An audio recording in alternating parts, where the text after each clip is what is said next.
l'ancien parlementaire d'enfants. Ok. Alors je me disais que j'avais un devoir moral vis-à-vis des enfants. Il fallait toujours continuer à innover ces actions dans d'autres termes. Alors c'est là que l'initiative est venue par le concours de certains de mes amis. Alors on a essayé d'initier et tout de suite mettre des actions en place. Alors c'est pas du tout facile, mais on s'est dit qu'il fallait vraiment mettre de grandes actions en place pour vraiment aider ces enfants à sortir de cette situation précaire. Ok. Et aujourd'hui, vous avez tout fait pour mettre en place une ONG afin de défendre l'intérêt de ces enfants. Est-ce qu'on peut connaître ici les images clichés qui ont déclenché en toi et disons cette motivation de te mettre au service des enfants? Aujourd'hui, à faire d'abord un constat de la situation globale des enfants. Nous savions que les enfants vivent dans des conditions très misérables.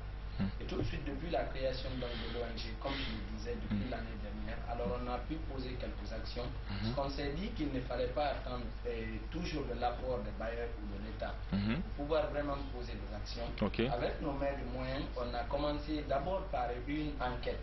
On a essayé de faire une enquête sur le terrain pour savoir comment les enfants sont... Voilà, on a essayé de faire une étude d'enquête sur le terrain, alors pour comprendre les situations et les vrais problèmes qui assaillent aujourd'hui nos enfants dans les écoles. Et cette enquête nous a permis de comprendre les enfants dans quel environnement ils vivent. Et après cela, on a essayé donc de faire des rapports et nous sommes venus vers le ministère de l'enseignement préuniversitaire, attirer l'attention de son excellence, monsieur le ministre de l'enseignement préuniversitaire. Après donc cette action, on est aussi allé dans les centres hospitaliers pour voir dans les différents services de pédiatrie les enfants dans quelles conditions ils vivent. En ce moment d'ailleurs il y avait encore Ebola. Ils sont traités. Voilà, ils sont traités. Ebola était là. Et là tout de suite on a essayé d'attirer vraiment l'attention aussi de ces responsables hospitaliers pour leur dire écoutez, les enfants ils ont un sens, ils ont une dignité. Et on a essayé de poursuivre d'autres actions aussi, mais le 15 juin passé, nous savions que c'est la journée mondiale de l'enfant africain. On a mis cette occasion à profit pour attirer l'attention des décideurs à tous les niveaux face aux violences et exactions que subissent les enfants dans notre pays. Et après donc cette conférence de presse, il fallait tout de suite aller aussi sur le terrain pour s'intéresser à une autre couche fragile qui n'est rien d'autre que les albinos. Alors il fallait vraiment être à leur côté pour comprendre leurs préoccupations, leurs problèmes. Et c'est de là qu'on a essayé de faire quelques dons, les enfants albinos de Taouya, ceux du marché Niger, etc., avec nos maigres moyens.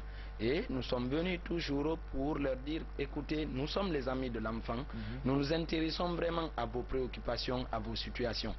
Mais le plus important, ce que je veux aussi dire très rapidement sur ce plateau, aujourd'hui, on s'est intéressé d'autant plus sur deux grands volets qui ne sont rien d'autre que l'éducation, mais surtout la protection.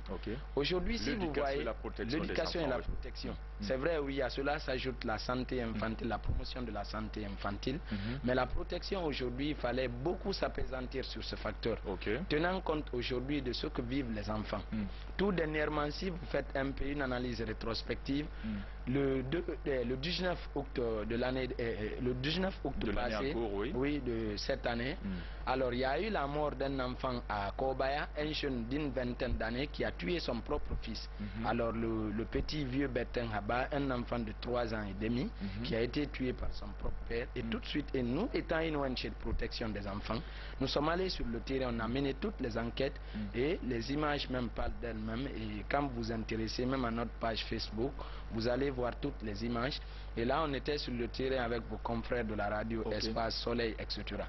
On est resté sur ce dossier et le 2 septembre, il y a eu le viol d'un enfant de 2 ans et demi. Tenez-vous bien, de 2 ans et demi, une petite, une fillette de 2 ans et demi, la petite Aïssata Pindassa, au quartier Koronti, qui a été violée par Ibrahima Sori. Conté. Alors on s'est saisi du dossier, on est même allé, parce que l'antidrogue déjà était à nos côtés, on est allé voir le commissaire en charge du dossier, qui nous a aidé, qui nous a vraiment facilité la tâche. Alors le gars, actuellement, il est à la maison centrale.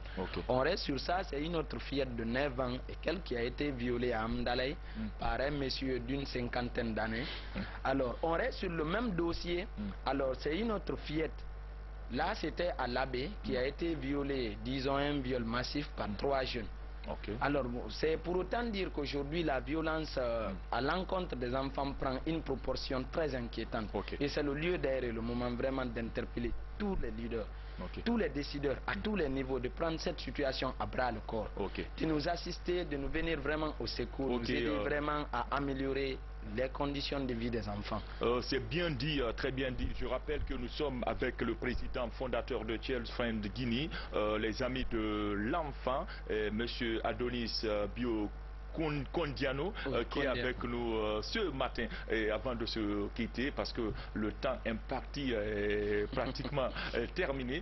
Votre message à l'endroit de tous les décideurs, à l'endroit de tous ceux qui peuvent faire quelque chose pour le bien-être des Mon dernier enfants. message d'abord, c'est à l'endroit de son Excellence, Monsieur le Président de la République, le professeur Alpha Condé. Je le demande sagement aujourd'hui d'avoir une oreille attentive à la situation des enfants. C'est vrai, aujourd'hui, au haut lieu là-bas, il ne peut pas tout comprendre. Mais sur le terrain, nous sommes là. Alors nous comprenons aujourd'hui combien de fois les enfants ils sont victimisés. Le deuxième message, c'est à l'endroit des leaders de tous les bords politiques. Aujourd'hui, qu'ils arrêtent d'instrumentaliser les enfants lors des manifestations politiques. C'est un constat aujourd'hui auquel nous intéressons pour dire halte à la maltraitance des enfants et aussi aux institutions de nous venir au secours, de nous assister. Par rapport à nos perspectives, et je pense qu'on aura l'occasion d'en parler parce que c'est très intéressant par rapport et il faut à tout ce qu'on a épluché dans notre des enfants.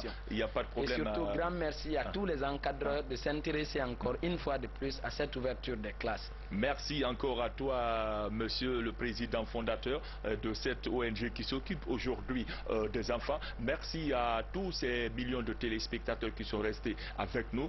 Merci à l'équipe technique, ces cadres, les réalisateurs et tous ceux qui sont au niveau de la régie, à tous ces animateurs, à tous ceux qui sont passés ce matin ici avec nous. On se donne rendez-vous demain ici le matin sur Plaît à Dieu avec une autre grande motivation pour servir encore notre pays, la Guinée. Tout de suite derrière vous aurez la rediffusion de notre 20h30. Le journal et le programme continuent sur les antennes de la télévision guinéenne. C'est une fierté renouvelée de vous savoir encore nombreux avec nous. Bonne journée et à demain sur Plaît à Dieu.